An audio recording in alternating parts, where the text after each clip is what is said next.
تو اس لیے ایسے لوگ جو اس طرح کا لباس پہنتے ہیں ان کو چاہیے کہ وہ بیت الخلاء میں جائیں، باقاعدہ فری ہو کر کے بیٹھیں، کپڑا نکال کر کے بیٹھیں، اور استنجا آرام سے فارغ ہو کر کے اس کے بعد پھر وہ اپنا پنڈلی وغیرہ کو دھو کر کے اپنا کپڑا پہنے، پھر باہر نکلے اور وضو کریں۔ تو قبر کے عذاب سے بچا جا سکتا ہے اور پیشاب کی چیٹے سے بچا جا سکتا ہے۔ آسان عمل ہے لیکن توجہ کی ضرورت ہے۔ اور دوسرا شخص تھا جو وہ یمشی بن نمیم چغل خور تھا، نمام کہتے چغل خور کو، جو ایک جگہ سے بات دوسری جگہ منتقل کرے، لے جائے، ایک جگہ سے دوسری جگہ بات بڑھائے فساد کی غرض سے۔ خیرخواہی مقصود نہیں ہے، اصلاح مقصود نہیں ہے، دوسرے کو اس کے شر سے آگاہ کرنا مقصود نہیں ہے، فساد اور بگاڑ پیدا کرنے کے لیے دوستوں کے درمیان، رشتہ داروں کے درمیان یہاں کی بات وہاں لے گئے، فساد بھڑکا دیا۔ اور عام طریقے سے ایسے لوگ کچھ اپنی طرف سے مرچ مسالہ بھی لگا دیتے، اگر وہ نہ بھی کریں، صرف وہی بات نقل کر دیں جس بات سے جھگڑا ہو جائے گا، تو یہ چغل خوری ہے۔ اور اگر کچھ اپنی طرف سے بڑھا دیں تو یہ بہتان تراشی بھی ہوئی، والعیاذ باللہ۔ اس کو کہا گیا حالقہ، دین کو موڑ دینے والی چیز۔ اور سلف کا قول ہے کہ یہ نمام چغل خور ایک ساعت میں، ایک لمحے میں وہ فساد پیدا کرتا ہے، وہ بگاڑ پیدا کرتا ہے رشتہ داروں میں یا دوستوں میں، جو ساحر ایک سال میں نہیں کر سکتا، نقصان نہیں پہنچا سکتا۔ اس سے آپ نے فرمایا لا يدخل الجنت قطات، جنت میں چغل خور داخل نہیں ہوگا، وعید کے لیے ہے، سخت وعید کے لیے۔ بہرحال فاخذ رسول اللہ صلی اللہ علیہ وسلم رحمۃ اللہ عالمین، رافت نے آپ کی عمر آئی اور آپ نے ایک کھجور کی ایک شاخ منگوائی اور اس کو آپ نے 2 حصے میں چیر دیا۔ اور اس کے بعد صحابہ کہتے فقالو، لوگوں نے کہا، اس کا مطلب کہ آپ اکیلے نہیں تھے، آپ کے ساتھ لوگ تھے، کہا یا رسول اللہ آپ نے ایسا کیوں کیا؟ تو کہا لعلہ یخفف عنہما، شاید ان لوگوں سے عذاب میں تخفیف کر دی جائے، معلوم یہ بسا، جب تک یہ لکڑی کے ٹکڑے خشک نہ ہوں، یعنی جب تک کھڑے ہیں تب تک ان کے عذاب میں شاید تخفیف ہوگی۔ حدیث ہے کہ میں نے، مسلم شریف میں حدیث ہے کہ میں نے اللہ سے ان کے لیے عذاب قبر میں تخفیف کی دعا کی، تو اللہ تعالیٰ نے کنڈیشنلی ہماری دعا کو قبول فرمایا کہ جب تک ایک ہری شاخ چیرنے کے بعد ہری رہتی، یعنی 1-2 روز، اس کے بعد تو سوکھ ہی جائے گی۔ ایک تو ہری جیسے ہی درخت سے ٹہنی الگ کی جاتی ہے وہ جلدی سوکھ جاتی ہے، پھر اگر اس کو چیر دیا جائے بیچوں بیچ تو اس کی تراوٹ اور جلدی سوکھ جاتی ہے، تو اور جلدی وہ سوکھ جاتا ہے۔ گویا کہ 24 گھنٹہ سے 48 گھنٹہ آپ سمجھ لیجیے، یا 72 گھنٹہ سمجھ لیجیے، جب تک اس کے اندر ہراپن ہے، ہریالی ہے۔ آپ نے یہ ایک بات بتائی، ہریالی وجہ نہیں ہے، آپ کی دعا برکت ہے، اور کنڈیشنل ہے کہ جب تک یہ ہری رہی۔ اسی لیے آپ صلی اللہ علیہ وسلم نے یہ کام صرف اسی شخص دونوں کی قبر پر کیا، پھر پوری زندگی آپ نے کسی اور کے ساتھ نہیں کیا، صحابہ کرام نے نہیں کیا۔ البتہ بریدہ، حضرت بریدہ تھے، بریدہ بن حسیب یا حسیب، وہ اپنے بیٹوں کو وصیت کر کے گئے تھے کہ جب وہ مر جائیں گے تو ان کے قبر کے اوپر ہری ٹہنی گاڑ دینا۔ یہ ان کی اپنی سمجھ تھی۔ ان سے اجلہ صحابہ، خلفائے راشدین اور دوسرے بڑے بڑے صحابہ جن کے پاس علم زیادہ تھا، انہوں نے اس طرح کی وصیت نہیں کی، اور نہ کسی کے قبر کے اوپر ٹہنی گاڑی گئی۔ جہاں تک تسبیح کی چیز ہے کہ ہری چیز تسبیح کرتی ہے، تو ان من شیء الا یسبح بحمدہ، دنیا میں کوئی چیز نہیں ہے جو اللہ کی تسبیح بیان نہ کرتی ہو، ہری بھی تسبیح بیان کرتی ہے، خشک چیز بھی اللہ کی تسبیح بیان کرتی ہے۔ تو یہ صرف نبی صلی اللہ علیہ وسلم کے ساتھ خاص تھا، نہ اس میں ہریالی میں کوئی یہ حیثیت تھی کہ کچھ لوگ ہری چادریں چڑھاتے ہیں اور پیڑ لگاتے ہیں قبر کے اوپر کہ جب تک ہریالی کا سایہ رہے گا صاحب قبر عذاب قبر سے محفوظ رہے گا۔ ایک طرف تو یہ خوف بھی ستا رہا ہے، اور دوسری طرف اس کو تو کہتے ہیں کہ صاحب یہ داتا ہے، مشکل کشا ہے، اور حاجتیں انسان کی پوری کرتے ہیں، فلا حول ولا قوت الا باللہ۔ تو بہرحال نبی کریم صلی اللہ علیہ وسلم نے یہ کام کیا جو آپ کے خصائص میں تھا، اور حقیقت میں وہ آپ کی دعا اور شفاعت کی برکت تھی، نہ کہ وہ ہریالی کی برکت تھی۔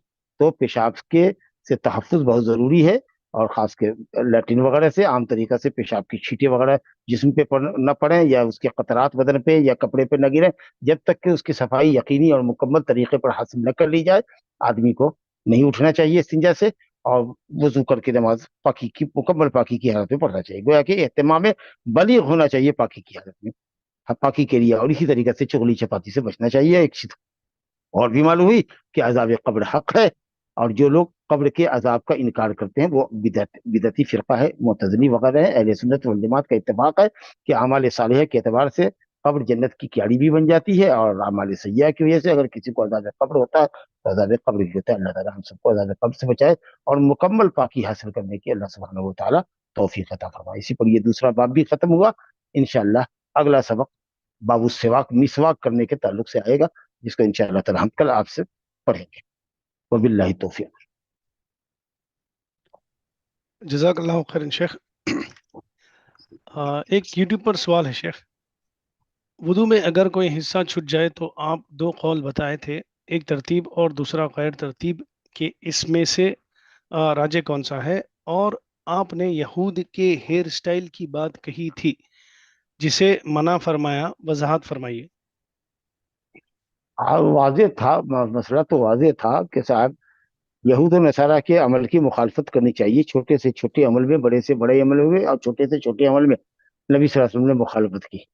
کہا کہ یہود بال صرف وہ نیچے لٹکا کر کے چھوڑ دیتے ہیں، تو ان کی مخالفت کرو، بال کو سیدھے پیشانی کی طرف کنگھا کرو، اور اس کے بعد دونوں کو دو حصے میں تقسیم کرو، پہلے داہنی طرف کنگھی پھیرو، اس کے بعد بائیں طرف کرو، نیچے بیچ دو حصے کے اندر اس کو ڈسٹریبیوٹ کر دینا۔ یہ مسئلہ تھا۔ اور کیا آپ نے کیا بتایا کہ کیا استنجا کے تعلق سے کیا کہا؟ استنجا کے تعلق نہیں شیخ، وضو میں اگر کوئی حصہ چھٹ جائے تو آپ ہاں، نے وضو میں کوئی حصہ چھوٹ جائے تو ہم نے کہا کہ راجح قول یہ ہے کہ ترتیب واجب ہے۔ تو اگر مان لیجئے کہ کسی کی کہنی خشک رہ گئی اور اس نے سر کا مسح کر دیا، پاؤں دھو لیا، اس کے بعد وہ آیا، کسی نے بتایا کہ بھائی تمہاری کہنی رہ گئی باقی، تو وہ جائے پہلے کہنی کو دھوئے، اور کہنی کو دھونے کے بعد جتنا وضو ہوا ہے وہ سب ناقص ہے، اسی لیے وہ پھر مسح کرے سر کا، پھر پاؤں دونوں کو دوبارہ دھوئے۔ یہ ترتیب کی وجوب کا مطلب ہے۔ اور اگر ترتیب واجب نہیں ہے تو پھر جو حصہ خشک ہے صرف اس حصے کو دھو لے گا، وہی ہو جائے گا۔ تو کچھ لوگ کہتے ہیں کہ ترتیب واجب ہے، اور انشاءاللہ یہی راجح قول ہے کہ میں نے بتایا تھا کہ 3 اعضاء دھوئے جاتے ہیں، تو 2 اعضاء کا ذکر دھونے کا ذکر کر دیا ہے، پھر مسح راس کا ذکر کیا اللہ نے، پھر دھونے والے عضو کا ذکر کیا، دھوئے جانے والے عضو کا ذکر کیا۔ تو اعضاء مغسولہ کے درمیان ایک عضو ممسوح مسح والا عضو ذکر کرنا جو کہ بیان کے ترتیب کے اسلوب کے خلاف ہے، یہ اس کا فائدہ ترتیب ہے۔ تو اگر جو حصہ بھی چھوٹا ہو اس کے بعد کا حصہ اگر دھونے کی نوبت ہے تو دھویا جائے گا، لیکن اگر صرف پاؤں دھو دیے، پاؤں میں خشکی رہ گئی ہے، تو اب پاؤں کے بعد چونکہ کوئی عضو دھویا نہیں جاتا ہے، لہذا پاؤں کا دھونا صرف کافی ہوگا۔ میں نے یہ کہا تھا۔ جی شیخ، ایک دوسرا سوال ہے جو شاید مجھے یاد ہے آپ نے جواب دیا تھا شیخ، لیکن بہن کہہ رہے ہیں کہ نہیں۔ السلام علیکم، لاسٹ کلاس میں ایک ڈاؤٹ تھا کہ اگر کپڑا ٹائٹ ہے ہمارے ہاتھ کے قریب تو کیا ہم آستین کے اوپر سے کر سکتے ہیں؟ آواز صاف نہیں ہوئی۔ اب ٹھیک ہے شیخ؟ ہاں جی، سوال یہ ہے شیخ کہ اگر کپڑا ٹائٹ ہے ہمارے ہاتھ کے پاس تو کیا ہم آستین کے اوپر سے وضو کر سکتے ہیں؟ ہاں، کر سکتے ہیں، کر سکتے ہیں، کر سکتے ہیں، جی بالکل شیخ، کر سکتے ہیں۔ یہ تو آپ نے پوچھا تھا پچھلی مرتبہ، میں نے بتایا تھا۔ جی شیخ صحیح یاد ہے شیخ، جزاک اللہ خیر۔ دوسرا سوال ہے شیخ، وضو میں پیر دھوتے وقت انگلیوں کا خلال ضروری ہے یا صرف 3 مرتبہ پیر دھویا جائے جس نہیں، میں اگر انگلیوں پر انگلیاں چڑھی ہوئی ہے اور اتنی سخت ہیں کہ خطرہ ہے کہ وہ پاؤں کی کچھ جگہ خشک رہ جائے گی، تو اس میں خلال واجب ہے۔ جی لیکن اسی طریقے سے انگوٹھی وغیرہ ہے، اس کو ذرا ڈھیلا کر لینا چاہیے، لیکن انگلیوں میں انگلی اس طرح پیوست ہے کہ جب تک اس میں خلال نہ کریں، گیلی انگلی نہ ڈالیں، اس وقت تک اس کا دھلنا یقینی نہیں ہوتا ہے، تو پھر خلال واجب ہو۔ جی شیخ، ایک سوال ہے لیکن یہ ٹاپک کے باہر ہے شیخ، تو ہم بولیے۔ نہیں کریں۔ یہ بولو شیخ، اچھا ٹھیک ہے۔ سوال یہ ہے شیخ کہ شیخ ایک چاند سے عید اور رمضان پوری دنیا میں کیوں سیلیبریٹ نہیں کرتے؟ یہ صرف اختلافی مسئلہ ہے، امت کے درمیان بڑی بڑی کانفرنسیں ہوئی ہیں، اتفاق رائے نہیں ہو سکی، تو چونکہ اتفاق رائے نہیں ہو رہی ہے، ایک ملک کے علماء بھی آپس میں متفق نہیں ہیں، بلکہ ایک مسلک کے علماء متفق نہیں ہو رہے ہیں، تو اسی لیے اختلاف رائے کے پیش نظر اچھا ہے کہ لوگ اپنے اپنے ملک کی رویت پر عمل کریں، تاکہ ملکی سطح پر کم سے کم اتفاق رہے قائم۔ جزاک اللہ خیر شیخ، اور کوئی سوال نہیں ہے شیخ؟ سبحانک اللہم و بحمدک، اشہد ان لا الہ الا انت، استغفرک و اتوب الیک۔ السلام علیکم ورحمۃ اللہ۔ لا